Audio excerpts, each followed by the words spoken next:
EV Comply, simplifying your charge point installations. Hello again, you're back. Another week, another podcast. It's Friday the 27th of May. Let's see what's been happening this week in the EV world. Now this is super cool. Oxbotica has successfully deployed the first fully autonomous all-electric vehicle platform on open roads in the UK. Now the applied EV vehicle driven by Oxbotica is operating in Oxford with no onboard driver. How very exciting, marking the next step in commercialising autonomous vehicle technology. Now Oxbotica will also accelerate commercial deployment of autonomous vehicles globally, working with partners such as ZF, BP and NEVS. It will enable autonomous passenger shuttles and also industry-specific platforms, all driven by not a person, but Oxbotica's product, which is Oxbotica Driver. I love this. I think it's very exciting. How comfortable we'd be to get into a car with no driver, I just don't know. But still, the idea's there, and listen, I suppose it is the future.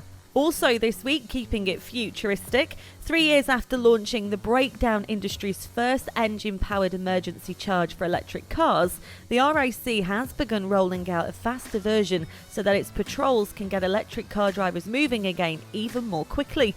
Now, the modern-day equivalent of a fuel can for electric cars, basically. It's the RAC EV Boost, we like the name, and it has been upgraded from 3.5 kilowatts to 5 kilowatts to increase the speed of charge for members who either run out of charge or encounter faulty charge points.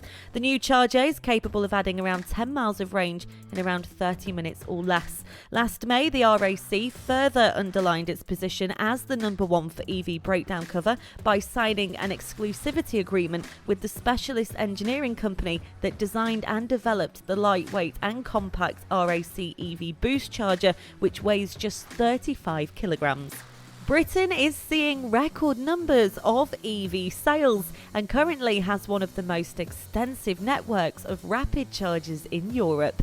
New figures from the Department of Transport have revealed that UK electric vehicle rollout has more than doubled.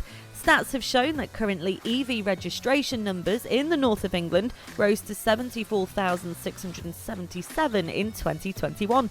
That's more than 250,000 of EVs now travelling on UK roads, and sales of plug-in vehicles have reached all-time highs, rising 77% compared to 2020, with 327,000 registrations in 2021.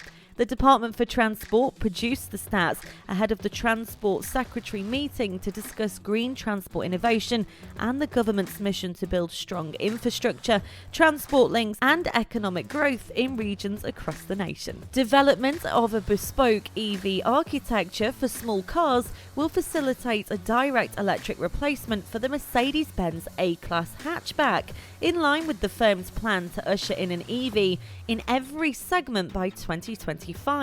Currently, the smallest model in the EQ family is the Mercedes-Benz EQA crossover, which is an electric version of the combustion-powered Mercedes-Benz GLA.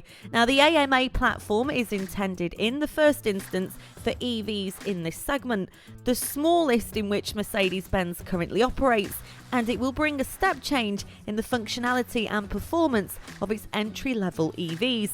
No doubt the packaging constraints of C-segment cars will mean the EQA class comes with a smaller battery than the larger cars on this platform. However, the substantial increase in power density should mean it's not too much of a problem. In conjunction with a greater force of lightweighting and aerodynamic efficiency, it should improve on the 264-mile range of the current longest-legged version of the EQA. We love what Merc are doing. Of course, smaller EVs are definitely needed, and a lot of people like the badge. Now, this is exciting stuff. First Buses has completed its depot that allows 150 electric vehicles to be charged at one time, supporting its growing electric fleet in Glasgow, as well as other businesses during the day when its buses are out on service. So multifunctional, we like this. Glasgow is now home to the UK's largest EV rapid charging centre as it completes the major transformation of its flagship Caledonia depot. In order to mark the completion of work, Scottish Transport Transport Minister Jenny Gerlach visited the site.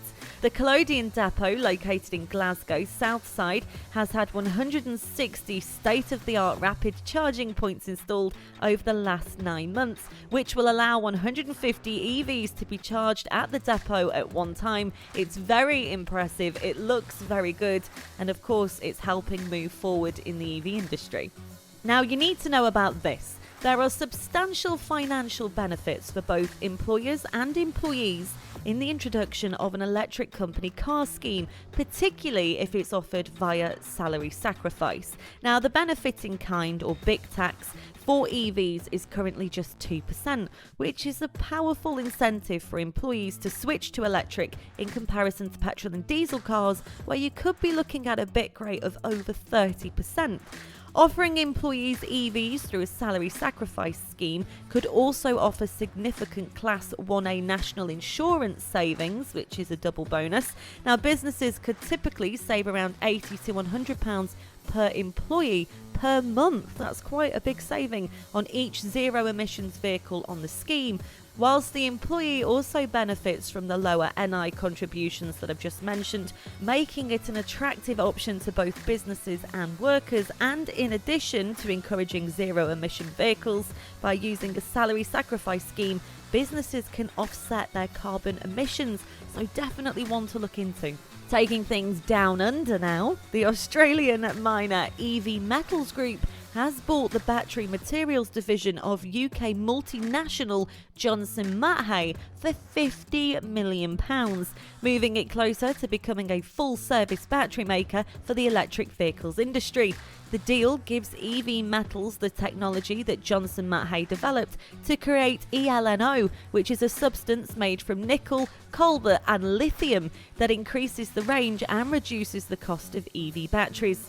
EV Metals said the new acquisition would produce synergy with its existing mining operations and should move things ahead nicely. It's a big acquisition and one that we're sure will work. If you listen to this podcast regularly, you'll know that a few weeks ago I excitingly spoke about the launch of the EV scooter called Simple One, made by the manufacturing EV startup Simple Energy. But sadly, on May the 26th, they have now announced the postponement of deliveries. Now, the deliveries are being deferred as updated guidelines for EVs are expected to be issued by the government shortly. Now, the reason for this is because a spree of fire incidents involving electric two-wheelers have been reported over the past couple of months, which has led to the speculations of a likely tightening of regulations. Now, in light of recent events in the EV industry, we expect updated guidelines for EVs concerning battery health and overall vehicle safety. In accordance with this, we are postponing the deliveries of Simple One. Now, this is a statement from Simple Energy. The test rides for Simple One, which is in the company's flagship scooter, will begin from July, and then we plan to get things back on the road. We wish them luck with that, but it's better to be safe than sorry, isn't it? A big statement this week. The Volkswagen chief has said the German car giant will overtake Tesla on electric vehicle sales by 2025. Now, we're yet to see what Elon thinks about this, but it really is poking the dragon, isn't it? Now, Herbert Diess said elevating supply chain issues would likely help create some momentum for the German auto giant over the coming months. Markets are always about the future, Diaz said, when asking why investors valued Tesla at such a premium to other traditional car makers, such as Volkswagen. Now, we decided to ask our EV Comply following what they thought about this. Now, 46% thought for sure Volkswagen will definitely overtake Tesla on electric vehicle sales by 2025, but 54% came in with an no way. Absolutely no way will this happen. So what do you reckon? Is Volkswagen to take over from Tesla? We'll have to wait and see. And finishing on this one, I love this story. A grandma has converted her 29-year-old car into an electric vehicle, which she charges with her own solar panels. It's brilliant, isn't it? Now, it took a couple of years and £24,000, but Rosemary Penwood, who's 63, expects the car, which is a Honda City that she's named Frida, will pay for itself. But she didn't do it because of rising petrol prices. She said, I suppose I should thank the oil companies like Anadarko and Z Oil and Gas, Shell, OMV, Beach Energy. These are all companies that me and my group, Oil Free Otago, have been opposing for many years, she said. It motivated me to become independent of oil and show them that they're not needed here. She is a renowned local activist, and she says she'd been told her whole life what she could and couldn't do, and a lot of people thought turning her car into an EV was madness, but she's quite proud of herself. And do you know what, Rosemary? We're proud of you too. You go, girl. There you go, another week of news in this rapidly moving industry, brought to you directly from EV Comply. Now, if you wish to appear on the podcast or have your business mentioned, then please do contact us. Go to ev-comply.com, click on pods and blogs, and enter our contact form. We would love to hear from you. I'll be back with you next Friday, and from everybody here at EV Comply, as ever, we hope you have a top weekend.